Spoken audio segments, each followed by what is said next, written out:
मित्रों, मैं आज भारत की राजनीति के सबसे विचित्र, विडंबनापूर्ण और लोमहर्षक बयानों में से एक, one of the very astounding, revealing and shocking statements of Indian politics की तरफ आपका ध्यान आकृष्ट करना चाहूंगा। आज तक आपने सिर्फ यह सुना होगा कि पाकिस्तान के कुछ नेता और कुछ सिरफिरे नेता कभी कभार यह बयान देते थे कि पाकिस्तान के पास एटम बम है, और कभी कुछ सिरफिरे कट्टरपंथी मजहबी नेता या मौलवी ये बयान देते थे कि पाकिस्तान के पास एटम बम है। और आज पहली बार इंडी गठबंधन के एक अत्यंत वरिष्ठ और सिरमौर नेता फारूक अब्दुल्ला साहब ने यह बोला है कि पाकिस्तान के पास एटम बम है।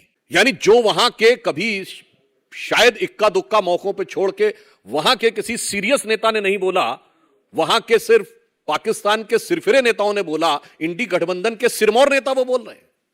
और यहां पर सवाल सिर्फ एक बयान का नहीं है। मैं इंडी गठबंधन और कांग्रेस पार्टी से 7 सीक्वेंस कोट करना चाहता हूं जो पिछले एक हफ्ते में हुए।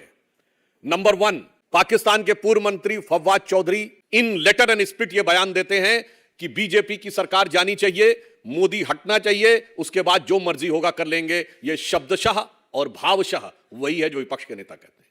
फिर दूसरी घटना होती है, second sequence, the same Fawad Chaudhry. और मैं पुनः याद दिला दूं, ये फवाद चौधरी वही है जिसने कहा था कि पुलवामा तक मैंने घुस के मारा है, ये सरकार के मंत्री के रूप में। फिर same Fawad Chaudhry, second point, अब वो जवाहरलाल नेहरू को महान सोशलिस्ट और राहुल गांधी को साहब कहते हैं। देन थर्ड सीक्वेंस, महाराष्ट्र में नेता प्रतिपक्ष विजय वडेट्टीवार 26/11 के हमले में, जिसमें कांग्रेस की सरकार ने भी पाकिस्तान को दोषी माना, और यह बात अंतरराष्ट्रीय एजेंसियों, FBI के इन्वेस्टिगेशन से लेके सब जगहों पर पाकिस्तान ही दोषी है। हाफिज सईद उसका कर्ता धर्ता, और उसके लिए इवन कांग्रेस की सरकार ने पाकिस्तान से भी उसको मांगने के लिए रिक्वेस्ट, गुजारिश, दरख्वास्त दी थी, और वो उस पर कवर फायर देने की कोशिश कर रहे हैं। मुझे नहीं लगता है कि पाकिस्तान को ऐसा मॉरल कवर फायर कभी भारत के किसी नेता ने दिया होगा। Then comes the fourth sequence, fourth event in the sequence, Punjab के पूर्व मुख्यमंत्री चरणजीत सिंह चन्नी पूंछ में हुए हमले पे जिस प्रकार का शर्मनाक बयान देते हैं, वो एक बार फिर पाकिस्तान की करतूतों पर पर्दा डालने का काम है। अब आप देखिए, ये सीक्वेंस लगातार आगे बढ़ता है। फिर fifth event in the sequence, आज ही सुबेरे फिर वही विजय वडेट्टीवार, महाराष्ट्र में कांग्रेस के नेता प्रतिपक्ष, अपने बयान पे कायम रह के SN मुशर्रफ की किताब कोट करते हैं। अरे मैं उनसे पूछना चाहता हूं, किसी XYZ की किताब का तुम्हारे लिए ज्यादा मायने, या आपकी सरकार में इन्वेस्टिगेटिंग एजेंसीज, आपकी सरकार के कोर्ट और आपकी सरकार द्वारा शहीद हेमंत करकरे को दिए गए अशोक चक्र, किसका क्या सम्मान अधिक है?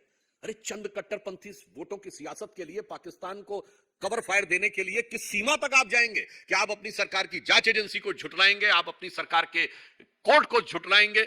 और इन्वेस्टिगेटिव रिपोर्ट्स, अब किसकी मृत्यु कैसे हुई, किस गोली से हुई, यह बाकायदा जांच एजेंसी में आता है रिपोर्ट में।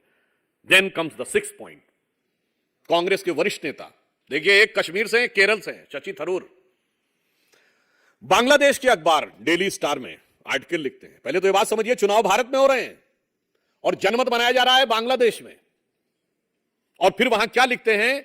Modi has to go. भैया, बांग्लादेशी अखबार में काहे लिख रहे हो भाई?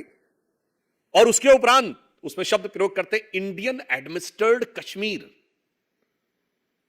कश्मीर नहीं, ये वो भाषा है जो पाकिस्तान प्रयोग करता है, Indian administered Kashmir. And then comes the seventh sequence, today's statement of mister Farooq Abdullah. क्या ये 7 सीक्वेंस, मैं कांग्रेस पार्टी से पूछना चाहता हूं कि ये 7 दिनों के 7 वचन क्या साफ साफ नहीं दर्शा रहे हैं कि अगर माननीय प्रधानमंत्री जी ने कहा था कि कांग्रेस के मैनिफेस्टो पर मुस्लिम लीग की छाप है, तो अब मैं पूरी जिम्मेदारी से कह सकता हूं, इंडी गठबंधन के नेताओं पर पाकिस्तान की छाप है, उनके बयानों पर।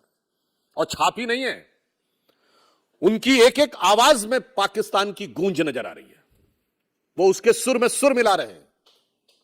मतलब मैं अगर ये बात कहूं कि ऐसा लगता है कि सरहद के उस पार उधर बैठे हुए हैं पाकिस्तान के लोग, और इधर बैठे इंडी गठबंधन के नेता, और दोनों एक दूसरे से ये कह रहे हैं कि मिले सुर मेरा तुम्हारा, तो मोदी लहर में कैसे मिले किनारा? क्योंकि ये पहले भी इसमें जा चुके हैं। और अगर ये कह दिया जाए कि इंडी गठबंधन के नेताओं में पाकिस्तान के चंद सिरफिरे नेताओं की आत्मा प्रवेश कर गई है तो अतिशयोक्ति न होगी। क्योंकि मैं अकेले सिंगल आइसोलेटेड बयान की बात नहीं कर रहा हूं, मैं एक पूरा सीक्वेंस बना रहा हूं। 7 दिनों के 7 वचन महज संयोग नहीं हो सकते, यह सोचा समझा खतरनाक प्रयोग है। और यह कितना खतरनाक है मैं इसलिए भी कह रहा हूं, विनम्रता और चुनौती से पूछता हूं राहुल गांधी जी और इंडी गठबंधन से कि आपका एक प्रमुख सहयोगी जो उस राज्य से आता है जहां से आप सांसद हैं, कम्युनिस्ट पार्टी कहती है भारत का परमाणु भंडार समाप्त कर देंगे, मैनिफेस्टो में कहते हैं, और दूसरा गठबंधन सहयोगी कहता है पाकिस्तान के पास एटम बम है। मैं देश के करोड़ों लोगों से कहना चाहता हूं, इन दोनों का मिलाकर जवाब समझ लीजिए कि ये कितना खतरनाक खेल खेल रहे हैं। और मैं ये भी कहना चाहता हूं फारूक अब्दुल्ला साहब से कि आपने क्या शब्द प्रयोग किया कि चूड़ियां पहन रखी, मतलब आप भारत की स्त्री शक्ति का एक प्रकार से अपमान कर रहे हैं। ये सोच आपकी विदेशी सोच है। ये वही है जो राहुल गांधी जी कहते हैं शक्ति से लड़ना है। मैं बताना चाहता हूं भारत की नारी शक्ति में वो क्षमता रही है कि कित्तूर की रानी चेन्नम्मा से लेके रानी दुर्गावती से लेके रानी अहिल्याबाई से लेके रानी लक्ष्मीबाई से लेके रानी अबक्का से लेके, जिसने समय पड़ने पर वो दिखाया कि रणचंडी की अतृप्त प्यास में दुर्गा का उन्मत्त हास में यम की प्रलयंकर पुकार जलते मरघट का धुआंधार। तो आपको नहीं समझ में आता होगा, ये राहुल गांधी के विदेशी सलाहकारों के, विदेशी मानसिकता वाले सलाहकारों को ये नहीं समझ में आता होगा। तो ये प्रकार से भारत की महिला शक्ति और स्त्री शक्ति का भी अपमान है। और इसलिए मैं ये बात कहना चाहता हूं राहुल जी से कि मैं आपकी तरह, जैसे आपने माननीय प्रधानमंत्री जी के लिए तू तड़ाक की भाषा, अपमानजनक भाषा की थी, मैं भाषा की वो मर्यादा न लांघते हुए साफ साफ पूछना चाहता हूं इंडी गठबंधन के लोगों से कि कांग्रेस वालों के लिए आदरणीय और अभिनंदनीय और हर राष्ट्रभक्त के लिए निंदनीय राहुल गांधी जी आप जवाब दें कि ये 7 वचन क्या कह रहे हैं, ये आप किस षड्यंत्र के हिस्से बन रहे हैं और कौन सी शक्तियों के हाथ में खेल रहे हैं। मगर मुझे पूर्ण विश्वास है कि वो जवाब नहीं दे पाएंगे, क्योंकि उनकी स्थिति अब दयनीय हो गई है।